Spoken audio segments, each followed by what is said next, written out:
We do. We have 4. I'm going to save the Monday games for the Monday Whiparound. That's fine with me. Because, there's games on Monday. It'll give us something to talk about on Monday. So we got 4 games to go through here with Weekend Whiparound, patent pending, trademark coming.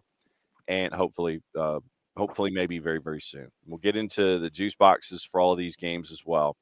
And what we'll do is we'll start things off tomorrow. It's noon and 3. Red Bulls hosting FC Cincinnati, LAG hosting Nashville.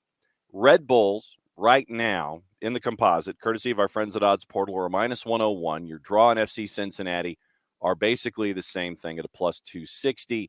Our friends at BetMGM have the singular number of Cincinnati at a +240. Regular television, regular pregame, RBA 1208. It's on Unimas, Tuda NA, and Twitter and all those other kinds of things. Local TV for both. Fun facts. Red Bulls and Cincinnati drew both meetings 1-1 this season. 3 of the last 5 matches between the sides have ended in draws, with each team winning 1-0 against the other on the road. In fact, so we have a fun fact inside of a fun fact. The last home win in the series came in March 2020, a 3-2 Red Bulls win in Harrison. Neither team has scored more than 1 goal in any of the last 5 meetings, with a total of 6 goals being scored over those games. Both meetings this season opened with a goal by Cincinnati, only to see the Red Bulls equalize within 10 minutes, with all 4 goals coming in the opening 30. Red Bulls are in the playoffs for the 13th straight year, equaling an MLS record. New York has failed to make it out of the first round in any of the last 3 seasons, however, losing by a 1-goal margin each time, including twice in extra time. All 3 of those matches on the road, as New York will host a playoff match for the first time since 2018. Red Bulls have won 6 of the last 9 postseason matches at Red Bull Arena. FC Cincinnati making their first playoff appearance, setting club records for points, wins, goals, goal difference. They collected more points this season than it did in its first 2 full MLS seasons, 44, excluding 2020 combined. Cincy lost just 2 of their final 20 games this season. They did draw 12 of them. Fewest defeats in MLS following the early June international break. Note on Lewis Morgan led the Red Bulls with 14 goals, nearly 3 times more than any other player. Klimala and Luquinhas each had 5. Only Red Bulls player with more goals in a season over the last 10 years was BWP. Brenner scored his 3rd hat trick of the season on decision day against DC. 6th player in MLS history to score 3 hat tricks in a single season. Took him to 18. Brandon Vasquez scored 18. First pair of teammates to score 18 goals in a single season in MLS history. What say you, Jarrett Smith? So this one, I'm dreading what comes after this, because one of 2 things is going to happen here. One of the whoever wins this game is going to play Philadelphia. Philadelphia and New York last year in the playoffs set the sport back 45 years. Everyone likes to love on those games until they happen, and then there's kind of this ironic laughter of, oh my God, it's so bad. No, it's genuinely bad. It's genuinely damn unwatchable. Like, they just basically YOLO down the field until someone YOLOs successfully into the YOLO net. Mm-hmm. Cincinnati, last time they played Philadelphia, basically just showed up with a sledgehammer and didn't ask questions and just started swinging. Yep. Very successfully, mind you. Mm-hmm. Give me Cincinnati in this game. Okay. I don't feel like super confident about it. Mm-hmm. Just because Red Bull can be a tough out. And especially, Red Bull can be a tough out, but give me Cincinnati in this, because I think they have the offensive firepower, and games like this, I think, are where a guy like Lucho Acosta can really put his stamp on it. Yeah, and so I'm going to go with Red Bulls. I think it takes a while. I think that their philosophy of the ball having cooties probably will force Cincinnati into a mistake at the back, and then you get that clinical nature that we see from Red Bulls. I don't think it's going to be a game that, if you want to take a nap, then maybe if you wait for opening kickoff, game kicks off. No, you hate watch this. This is a hate watching environment. Okay, all right. For me, this is like, this is a sicko that if it's Red Bulls and Philadelphia again, we're gonna have to convene with the sickos committee about this, because that's got sickos energy. That has got, if Brian Ferentz left Iowa to coach his own team got to coach against his father, that's God. Kind of, I mean, the analogy honestly fits better for that analogy fits better for like Red Bulls or for Cincinnati, since Cincinnati is kind of like Philadelphia Junior with Noonan. Yes. But yeah, man, that's this feels like this. It to me, it feels like a very sickos game. Yes, no question about it. Heading down the line, definitely that has sickos potential. Sickos needs a soccer committee, is what they need. They do. I don't know who to talk to sickos about that. I don't know who from the sickos committee can make that decision. That's beyond my pay grade. I know for sure. No doubt. 3 o'clock, the back end of the doubleheader on Saturday, LAG and Nashville from Dignity Health Sports Park. Once again, Univision 2 to NA, MLS Soccer, and it is a 3:08 kick, so you get your normal pregame show. Fun facts. Only 2 previous meetings between LAG and Nashville took place earlier this season. LA winning 1-0 on a Joveljic goal in April before Hani Mukhtar and Ricky Puig canceled each other out from the penalty spot in September. Chicharito missed an earlier penalty for the Galaxy as the match in September was one of the 3 times LA won multiple penalties this season. Tied for the most such games in a single season in MLS history. Atlanta in 18, Portland in 16. Galaxy's first home playoff game in 6 years since a conference semifinal against Colorado in 2016. Prior to this, the Galaxy had never gone more than 3 years without hosting a playoff match. LA's won 26 of their last 30 home playoff games dating back to 1999. Including winning the last 8 in Carson, dating back to the 2012 conference final. Chicago in 98, Dallas in 2010, San Jose in 2012 are the only teams to win a playoff match outright at the Galaxy. Galaxy lost just one of their final 11, winning 5, drawing 5, including winning 3 of the last 4 to earn the home playoff game. Galaxy unbeaten in their last 6 home matches, winning 3 and drawing 3 since the 3-2 loss to your Quakes, Jarrett, back in July. Longest single-season home unbeaten run since winning 6 in a row at Dignity Health Sports Park to open the 19 season. Nashville's made the playoffs in each of their first 3, advancing to the conference semis both years. First expansion. And they'll do it again. Oh, wow. Okay. So you think you're going Nashville at a plus 328 with LAG to minus 128. I'm betting on Hani Mukhtar is what I'm doing. Okay. That's where my head is at with this is – I'm betting on Hani Mukhtar to get the job done. I want to see if he can be that guy, because I think that's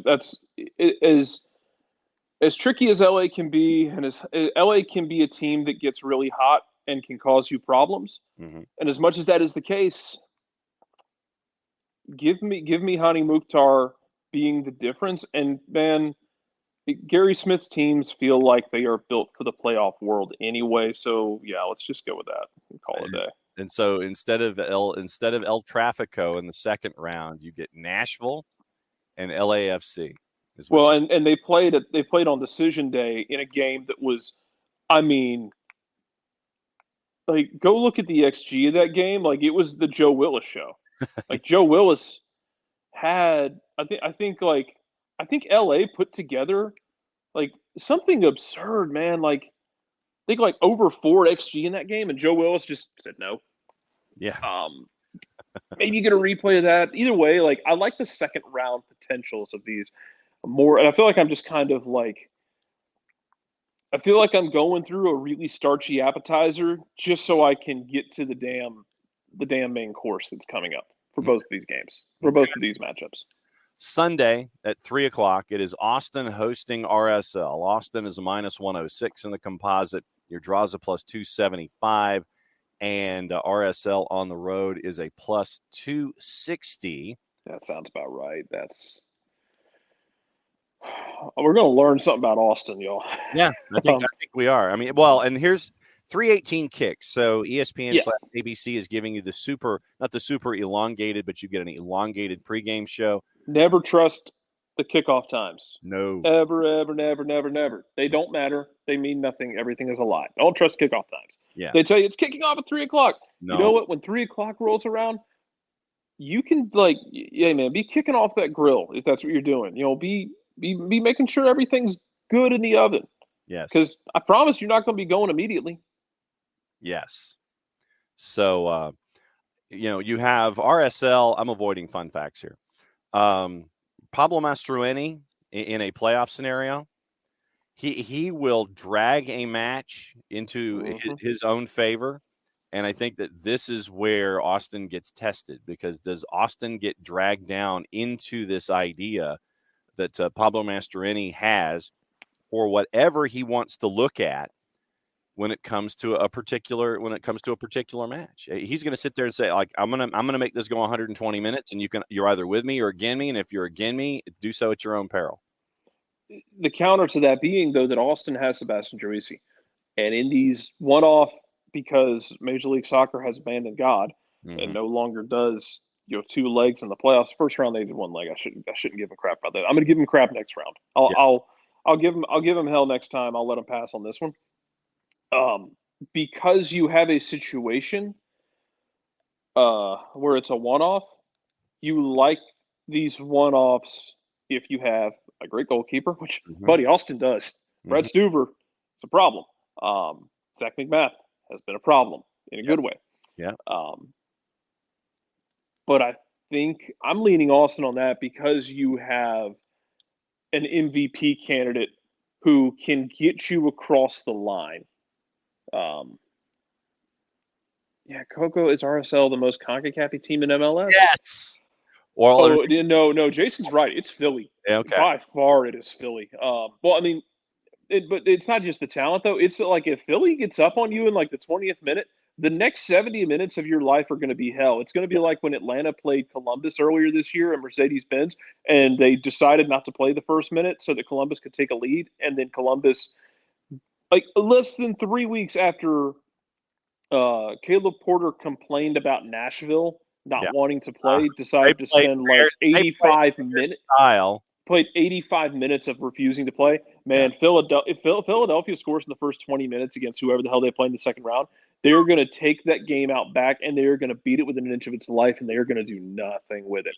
RSL can get CONCACAF. If RSL gets like a goal, like if RSL gets like a penalty in like the 30th minute of this game, they'll get CONCACAF. They don't care, man. The same thing if you had Vancouver get into the playoffs. It's going to piss off a lot of people.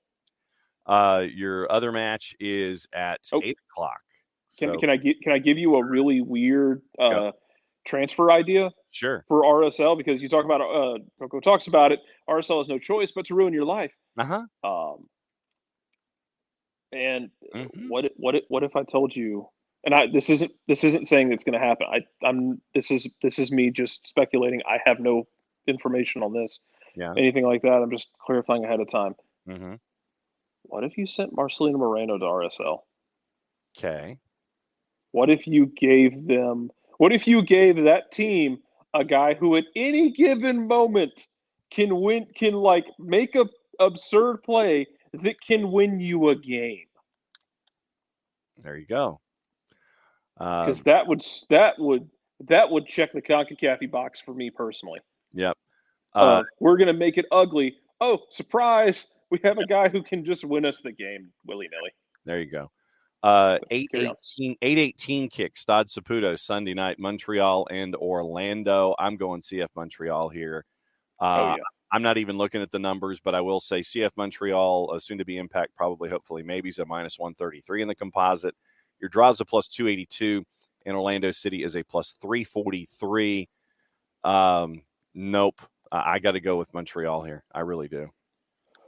Give me Montreal, and I'm in the Montreal MLS Cup bandwagon. I am too. Montreal to win the cup, so naturally they might lose this game outright. No, I don't think they lose it outright. If they lose it, it goes 120 or it goes to PKs. I want to know, so Orlando got their first trophy this year. Good on you. Has Orlando purged all of the insanity out of their system? Doubtful. Because we know they had the insanity in their system when Christ was there. We know they had it when O'Connor was there. Last time they got in the playoffs, or 2 years ago in the playoffs, remember it's Orlando winning one of the most hilarious shootouts you've ever seen, where Gillespie gets sent off in the shootout. They had to put a field player in net. He makes a save and they move on. And then against New England, they absolutely implode. They just have these moments still where you're watching Orlando. I'm like, I don't remember them being that insane. And they'll go insane. And you're like, oh, there's the Orlando I know. And the rest of the game, they'll be fine. And I feel like some of that disappeared with Nani, which is a damning statement in and of itself, as talented as he is. But I am very curious. Does Orlando have a little bit of crazy left in their blood? Oh, I'm sure they do. I just because you might have had a good meal that boosted your blood sugar doesn't mean that your blood isn't the same. You know? Yeah. I think that everything in your bloodstream is still the same as it always is. We'll see. I don't think that anything has changed. I'm with you. I think Montreal wins this game, though. Yeah. And on that note, sir, it's time for you to tag out. Apparently. All right, well, there'll be playoffs. We'll talk about them Monday. It'll be stupid, I'm sure. Yeah. God, I love this playoffs.